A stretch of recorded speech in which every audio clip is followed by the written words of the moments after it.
মুন্ডা একটু kindly sir please একটু ধরেন স্যার প্লিজ। আমাদের দলের ভারপ্রাপ্ত চেয়ারম্যান তারেক রহমানের দেশে প্রত্যাবর্তন এবং যে বিরোচিত সম্বর্ধনা দেওয়া হয়েছে, সব মিলে আমি মনে করি বাংলাদেশের গণতন্ত্রের জন্য এটা একটা ইতিবাচক।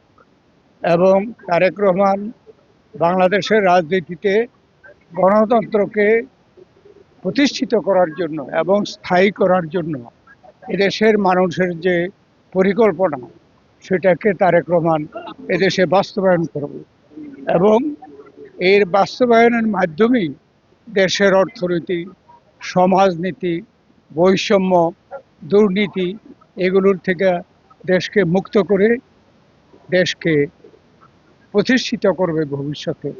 এই ইঙ্গিতই তারেক রহমানের এই দেশে প্রত্যাবর্তন আমাদের কাছে গুরুত্বপূর্ণ।